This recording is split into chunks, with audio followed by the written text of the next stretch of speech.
Ang nakaraan. Labis na paggulat ni Eduardo kung sino ang babaeng ipinakilala ni Marco sa kanya. Hindi siya sang-ayon dito dahil ang babaeng kasama nito ay siya rin namang niligawan niya pero nabigo siya. Dahil sa sobrang pagkahiya ni Jessica, lumabas ito agad sa mamahay ni Eduardo at sumakay na lamang ng taxi pauwi sa kanyang inupahang apartment. Umiyak ito habang nasa loob ng sasakyan kaya naman ay napansin siya ng driver. "Ma'am, ayos lang po ba kayo? Baka kumapa na kayo niyan. Baka meron kong tulong sa inyo." "Naku, ayos lang ako kuya. Maraming salamat sa concern mo." Samantalang nagkaroon naman ng patatalo ang mag-ama. "Dad, gusto ko makausap si Jessica. Kung bakit niya tayo niloko. Iho, hindi ba naunawaan na pinaglaruan lamang tayo ng babaeng iyon? Kaya pala hindi niya ako sinasagot dahil ikaw rin pala ay niloloko niya. Kaya mula sa araw na ito, hindi ko gustong muli ko pang makita ang pagmukha ng babaeng iyon dito sa bahay natin.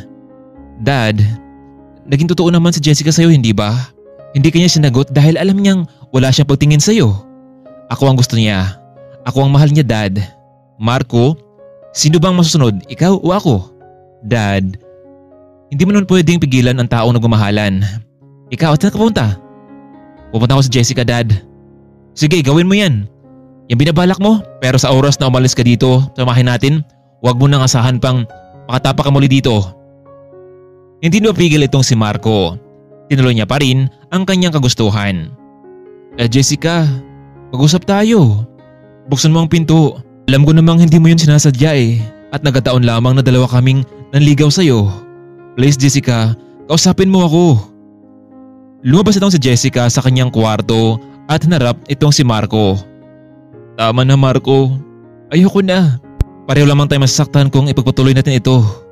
Baka ako pang maging dahilan para masira ang relasyon mag-ama. Jessica, talagang masisira kung hindi niya tayo tigilan. Marco, pasensya ka na. Maybe it's time to let you go. Panigurado akong makahanap ka pa rin ng babaeng narapat sa'yo. Kaya mula ngayon, hindi ko na gustong makita ka pa dito. Sinagot ni Jessica itong si Marco ngunit halos isang araw lamang at pinutol na Jessica ang pagiging magkasintahan nila. Umalis na lamang ang binata na may hinanakit sa kanyang puso. Halos mawala ang kanyang katinuan habang nagmaniho ng sasakyan. Unang beses pa lamang niyang nagkaroon ng kasintahan pero nasaktan na ito. Habang binababay ni Marco ang daan sakay ng kotseng binigay ng ama, hindi niya nasahan na may sumalubong sa kanyang sasakyan at hindi niya nagawa pang umiwas dito. Ito ang naging dahilan para mawasak ang sasakyan at madala ito sa ospital. Hello? Mr. Eduardo? O ako nga. Sino to? Nasa ospital ngayon ang anak nyo. Pumunta kayo dito ngayon. Nirescue namin siya matapos may bumangga sa kanya sasakyan. Kailangan niyo pumunta dito. Maraming salamat. Hindi maintindihan ni Eduardo ang kanyang pakiramdam sa nabaltaan sa kanyang anak. Jeric, sama mo ako sa ospital. Bakit boss? Anong bakit? Hindi ba sabi ko sa'yo ipag-drive mo siya pero ano ginawa mo? Sir Ed, ang sabi niya kasi kaya daw niya magmaneho Jeric, pangalawang pagkataon na ito. Noong una sinagasaan mo siya tapos ngayon na naman? Sige na, umalis na tayo. Hindi ko matatanggap kung may masamang mangyari sa anak ko. Doc, kumusta na po ang kalagayan ng anak ko? Mr. Eduardo, ginawa pa naman ang lahat. Pero si Marco na lamang ang makapagdesisyon nito. Ano ba kayo? Gawin niyo yung lahat para sa anak ko kahit magbayad pa ako ng malaking halaga. May ligtas niyo lang ang buhay niya. Hello Jessica? Oh Mr. Ed, bakit ka napatawag? Wala na. Hinulayan ko na ang anak mo. Kaya wala ka nang dapat pang ipagpalaala sa akin. Hindi ba yan ang gusto mo? Makinig ka Jessica. Kailangan ka ni Marco. Bakit? Ano nangyari sa kanya? Nagwawala ba siya? Nasa ospital kami ngayon at kailangan niya ng tulong mo. Ano? Hindi to totoo. Pakiusap, pumunta ka dito sa ospital. Agad namang umalis itong si Jessica. Hindi niya inaasahan na maging ganito ang kanilang paghiwalay. Mr. Ed, ano bang nangyari? Ang sabi ng investigador, binangga siya ng isang sasakyan at lasing ang nagmamaneho nito. Hindi ko alam Jessica ang gagawin ko ngayon. Alam kong naging selfish ako sa kanya. Pakiusap, tulungan mo ko magising muli si Marco. Oo, pumapayag na ako sa inyong relasyon. Ang malaga ngayon sa akin ay ma-recover ang anak ko. Siya na lamang ang nag-iisa kong tagapagmana sa lahat ng ari-arian ko. Paano na lamang kung mawala siya? Kaya Jessica, sa oras na muling magising ang anak ko, Balikan mo siya. Gusto kong maging masaya ang anak ko. Naintindihan mo ba ako, Jessica? Sorry na rin sa mga nasabi ko sa iyo noon nung nakaraan. Nadala lamang ako ng emosyon ko. Pero narealize ko na mas malaga pala ngayon ang kapakanan ng anak ko. Ang totoo, Ed, mahal ko naman talaga si Marco. Pero para mawala ng gulo, ginawa ko na lang ang gustuhan mo para umiwas sa kanya. Dahan-dahang lumapit itong si Jessica sa lalaking nakaratay sa kama. Hinawakan niya ang kamay ng binata. Marco, gumising ka na.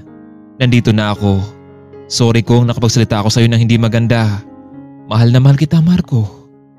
Nagpatuloy ng ilang araw itong si Marco sa ospital hanggang umabot na ito ng ilang linggo. Ngunit wala pa rin senyalis sa kanyang kalagayan ng binata. Dok, bakit hanggang ngayon wala pa rin nagbabago sa kondisyon ni Marco? Mr. Ed, katulad ng sinabi ko sa inyo, nasa kanya pa rin ang pag-asa para muli siyang magising. Paniguradong lalaki pa rin ang gusto siya sa ospital. Kung sakaling magpatuloy ito, Dok, kahit maubos man ang kayamanan ko, muli lang siyang magising. Yung anak ko. Maya-maya pa biglang gumalaw ang daliri ng pasyente at napansin ito ni Jessica.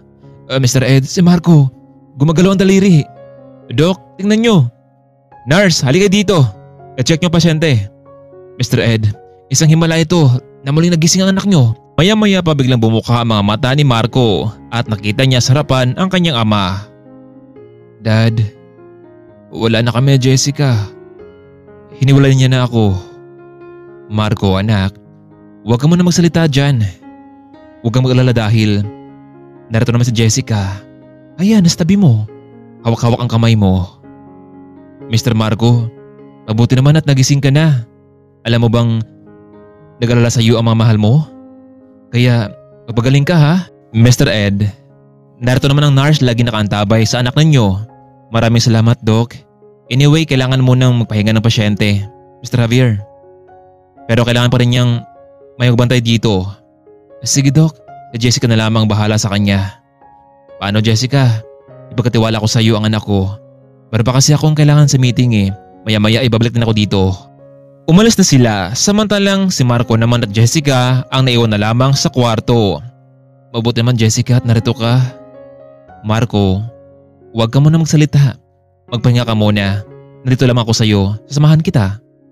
Kapag magaling ka na, saka natin mag-usapan ang lahat ng tungkol sa atin. Ilang araw pang nakalipas ay tuloy na ngang nakalabas itong si Marco sa ospital. Dad, ano bang desisyon mo sa amin na Jessica? Marco, ikaw, ano bang nasa isip mo? Mahal ko siya, Dad. Mahal ko siya. Iho, kung yan ang gusto mo, wala nang pipigil sa inyong dalawa. I realize na mahalaga sa akin ngayon ang maging masaya ang anak ko. Talaga, Dad? Oo, Marco. Sorry ha sa nagawa ko sa iyo. Kung gusto niyo magpakasal, sabi niyo sa akin. Ako nang bahala sa lahat. Pero Dad, maaga pa para sa ganyang mga bagay. Pero kung nagpumamilit ka, Dad, bakit hindi? Jessica, narinig mo bang sinabi ni Dad? Pumapayag ka bang maging asawa ko? Oo naman, Marco. Pumapayag ako. Alam kong marami tayong maranasang pagsubok sa buhay pero kung sama-sama natin harapin, hindi ito magwawagi sa atin, di ba? Tama ka, Jessica. Hindi na nagpaligoy-ligoy pa itong si Eduardo. Siya na ang gumawa ng paraan para agarang makasal ang dalawa. Naging masaya ang bawat araw sa buhay ni na Jessica at Marco. Hanggang dito na lamang muna, kaibigan. Maraming salamat sa walang sawang pagsuporta ninyo sa ating munting channel. Abangan pa po natin ang mga kwentong magbibigay aral at inspirasyon sa ating buhay. Maraming salamat.